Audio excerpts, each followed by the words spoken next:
Good evening, cult members, and welcome to the Pop Culture Cult. I'm Sean. I'm Janice. And this is going to be our review of Missing Link. Yep. The newest stop-motion movie from Lycra and Annapurna. Yeah. Annapurna. Hi. We were talking about something else, and now my brain has gone sideways. This movie is probably going to finish third or fourth in the opening box office. I'm being very optimistic, and probably not one a lot of people are going to go see. It might be, though, one of those ones where it builds up because of word of mouth and stuff.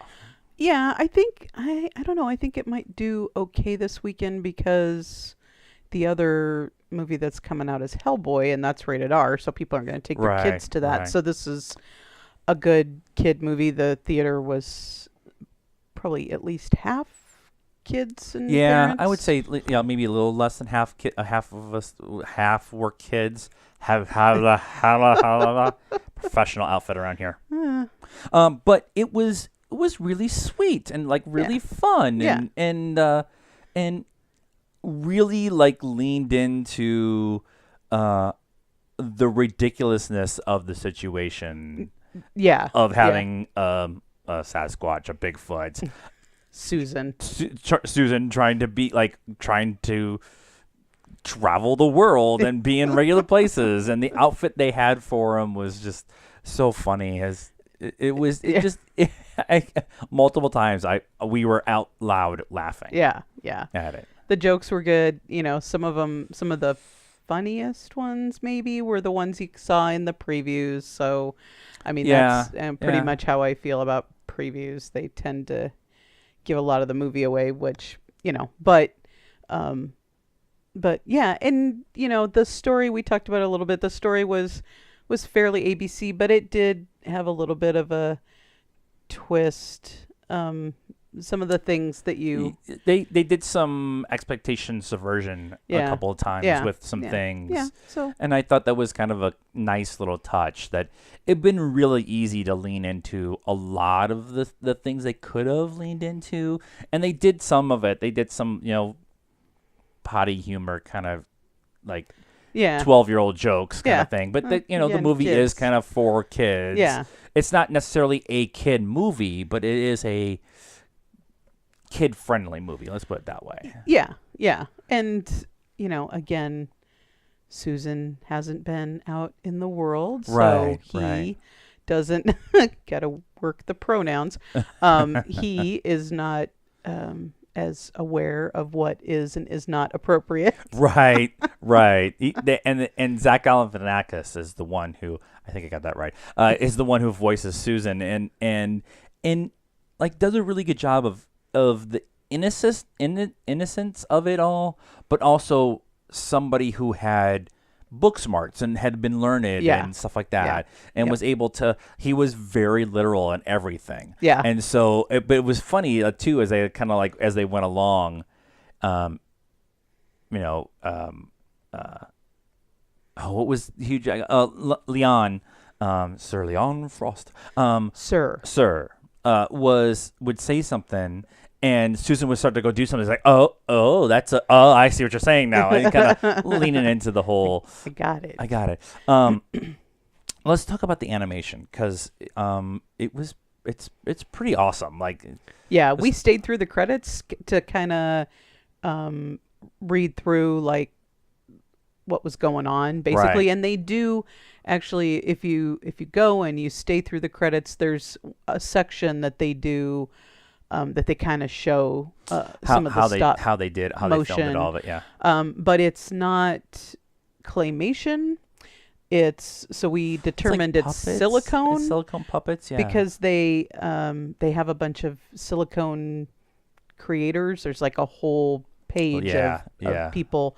So we think probably mostly like the heads and the hands, and then all of Susan. Is silicone, which kind of gives it that plasticky look. But silicone's a little more floppy, so I guess that makes it not quite so stiff. And then like their bodies, for at least the people, looked just kind of like they were stuffed, like a stuffed Yeah. animal into their clothing, but then the clothing was real, like real You can see the fabric fabrics fibers and and stuff like that. yeah. Yeah, it was really It was cool. just kind of a cool texture thing. They did something too, which I don't know if they've done before. We're not like steeped in the lore. We've talked about this a couple times about being not in the steeped in the lore of things, but of stop animations and stop motion animation, and they CGI'd what it looks like the faces because they did a ton of close-ups where it's just a single face in the frame, and they did a lot of facial. There's a shot where. What was her name? Zoe Adelina, Adelina, yeah. where she kind of does this like smirk, like her like one side of her mouth, but and she's not even the primary person in this scene. Yeah. It's like they just turn the camera to the other person, and she's doing this like kind of smirk kind of thing. Yeah. And it'd been really easy if that was claymation or stop animation to not shoot that. But if you can add to it with the CGI, and that's kind of what was really kind of, for me, really cool because they were able to add a lot more facial expressions and stuff like that than I would expect to have in a stop motion thing. And then I think there were a lot of CGI credits, so there was a lot of CGI going on, but I think they probably used it for a lot of the backgrounds too. There's several scenes where they're on ships, on steamers, and so the background, the sky, the seagulls, that kind of thing, the smoke, and the water, the ocean and stuff. One of the most treacherous sea journeys ever I've seen in a movie was in this movie. It was. How is this boat still up in the vertical stuff? One of the things that we did talk about on the way home is, although the story is very ABC, it is very much a throwback to the old adventure movies. Yeah. And I said Indiana Jones, and then she went even back further with the original Mummy, and not the Brandon Fraser one or the Tom Cruise one, way before that. And the Tarzan. Those kind of adventure. The call to arms, and then you go on an adventure, and there's a travel montage, and there's a map, and he's like drawn a line and circle, and we've gone here, and then draw a line and circle. It was kind of a cool way of telling that story, having that story idea really done in the old, the story itself, doing it in the old ways, but doing it with the stop animation was really kind of cool. Yeah. And I thought and it's set in like the 1800s, late 1800s, early 1900s. So, and there was into that joke horse-drawn a couple carriage times too. Yeah. The whole Englishmen think they know everything. Yeah. Kind of comment was just so funny. And there's a lot of jokes that, like we talked about, were for the kids, but there's a lot of jokes for the adults in this. Yeah. I think actually there might be more adult jokes in this movie. Yeah, and they kind of lean into the stereotype stuff, right? So Zoe Saldana's character, Adelina, however you say it, she is Hispanic, so of course she lives in like this Spanish like mission style house Santa Ana, and then she's got the big floppy dark hair and the big flowy dresses, and then he's the Englishman, so it's Sir. It's Sir in a tweed suit, and his cane and his valet, and so they lean into all of that stuff, and that again, leaning into it, having fun with it, and also that's part of the journey that they all go on. Is really the story of the movie is really about finding your place, and finding your true self, and that kind of intermixing of several of the characters doing that journey and not knowing that they're all on the same journey together was really kind of a nice little thing to add like a bow at the end. And so I thought it was good. Overall, pretty damn good movie. I'm pretty happy with it. Yeah, I thought it was fun. So score? So I'm going to give it a 3.5 just because the stop motion was amazing. Yeah. We were talking about, there's a scene where the horse walks through the water and like puts its hoof in the it's like real water. I don't know how they did that. I don't know. It was I would love to see cool. how it might be worth getting the DVD just to get the how they made a whole thing.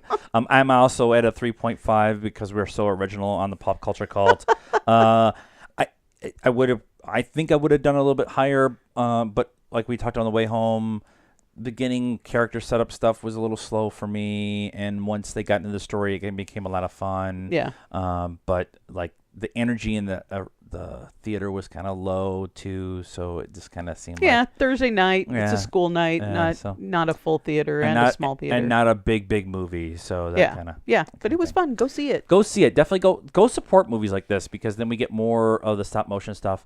And Chris Butler, who was the director, he did Paranorman and wrote the screenplay for Kubo and the Two Strings. And so he's done a lot of the Corpse Bride and that kind of stuff. So support guys like this who are really working the movie making process in a different form. And so help this movie out. Go see it. Let us know what you thought of the movie and any other stop motion movies you think we need to put on our list. Maybe we'll do a stop motion thing for Patreon. Ooh. Let us know in the comments. Like this video, subscribe to the channel. Like I said, help us out on Patreon. We're building towards a goal there. And follow us on our social media stuff. That's all down in the description down here. And until next time, good night, cult members. I can't find the mouse.